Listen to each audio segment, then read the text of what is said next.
ڕاگەیاندنی کۆڕی کوردانی دانیشتووی فەرەنسا گوشار بۆ سەر حیزبەکانی ڕۆژهەڵات پێش هەرشت بە زیانی حکوومەتی هەرێمی کوردستانە.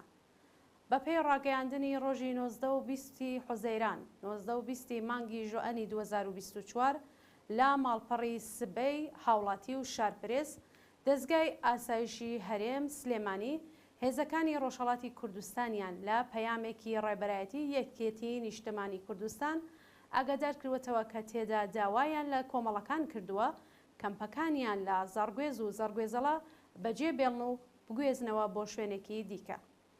لێدوانەکانی ئەو ماڵپەڕانە بە پشتبەستن بە زانیاریە دەستکەوتووەکان باس لەوە دەکەن کە هەر سێ لایەنی کۆمەڵە ئاگادار کراونەتەوە پێویستە خۆیان ئامادە بکەن بۆ چۆڵکردنی کەمپەکان و ئەگەر ئەو کارانەکان بە زۆری هێز کەمپەکانیان پێچۆڵ دەکەن. ئەو گوشارانەی یەکێتی نیشتمانی و ئاسایشی یەکێتی دوای ئەوە دێت کە ساڵی ڕابردوو لەژێر گوشاری ئێران و بەهۆی ڕێکەوتنی ئەمنی حکوومەتی عێراق و حکوومەتی هەرێمی کوردستان لەگەڵ ئێران کەمپەکانی کۆمەڵە و دیموکرات تەنها کەسانی مەدەنی و بنەماڵەکان تێدا جێگیرن و هێزی پێشمەرگە بە ئاگاداری لایەنە ئەمنیەکانی هەرێمی کوردستان بۆ شوێنی تر گواستراونەتەوە. حیزبەکانی ڕۆژهەڵاتی کوردستان داواکاریەکەیان ڕەت کردوێتەوە و ڕایان گەیاندووە ئەوان لە زەرگوێز دەمێننەوە لەژێر هیچ فشار و هێرشێکدا ئامادە نین بارگاکانیان چۆڵ بکەن. یەکێتی نیشتمانی کوردستان لەسەر ئاستی باڵا داوای لە هەر سێ حیزبەکە کردووە کەمپەکانیان چۆڵ بکەن و هۆشداری توندی پێداون. هاوکات بەڵێنی کردنەوەی کەمپێکی نوێ لە ژێر چاودێری خۆیدا پێداون. کۆڕی کوردانی دانیشتووی فەرەنسا وێڕای شەرمەزارکردنی حکوومەتی کۆماری ئیسلامی ئێران و سوورە لەسەر ئەو بڕوایە کە حیزب و ڕێکخراوەکانی ڕۆژهەڵاتی کوردستان هەستیارانە و بەرپرسیارانە لەگەڵ بەرژەوەندیەکانی خەڵک و حکوومەتی هەرێمی کوردستان جوڵاونەتەوە و داواکاریەکانی دەوڵەتی عێراق و حکوومەتی هەرێمی کوردستانیان لە بەرچاو گرتووە و ڕاچاویان کردووە.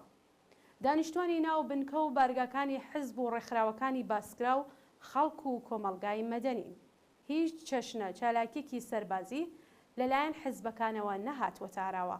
حکوومەتی هەرێمی کوردستان لەسەر بنەمای مافی سروشتی خۆی بۆی هەیە لەگەڵ دەوڵەتانی دراوسێ پەیوەندی سیاسی و دیپلۆماتیک دابمەزرێنێ، بەڵام بەرەو پێشبردننی پەیوەندیەکان و دۆستایەتی نێوان ئێران لەگەڵ هەرێمی کوردستان بەپێی ئەسڵ و پرەنسیڤێکی مێژووی و نەتەوەیی نابێت لەسەر تەنگەبەرکردن و بەرتەسکردنی ژیانی ڕۆژانەی خەڵکی ڕۆژهەڵاتی کوردستان دانیشتووی باشووری کوردستان بێت، نابێ ئاسایش و ئەمنیەتی ئەو حیزب و ڕێکخراوانەی ڕۆژهەڵاتی کوردستان کە بەرژەوەندیەکانی خەڵک و حکوومەتی هەرێمی کوردستان دەپارێزن بکەوێتە ژێر مەترسی و هەڕەشە.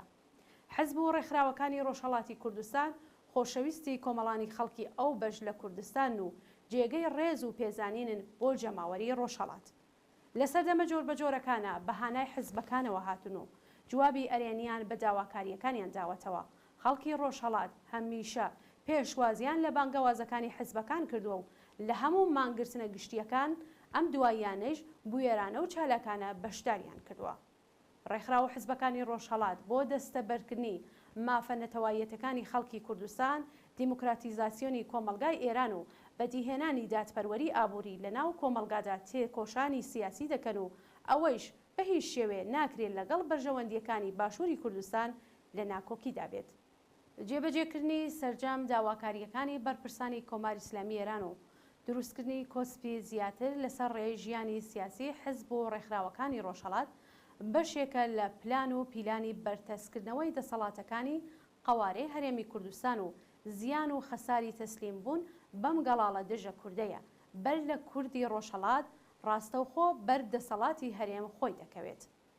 بە لە بەرچاوگرتنی ئەو خاڵانەی سەرەوە داوا لە بەرپرسانی حکوومەتی هەرێم یەکێتی نیشتمانی کوردستان و ئاسایشی هەرێم سلێمانی دەکەین کۆتایی بێنن بەو زەخت و گوشارانەی دەخرێتە سەر حیزب و ڕێکخرا و خەڵکی مەدەنی و تاکی کوردی ڕۆژهەڵاتی دانیشتووی هەرێمی کوردستان کە خەریکی کارن و ژیانیان لەو بەشەی کوردستاندا تێپەڕ دەکەن. لە هەمان کاتیشدا پێویستە لە پرسی مانەوە و ڕێکارە ئیداریەکانیشدا هاسانکاریان بۆ بکرێت.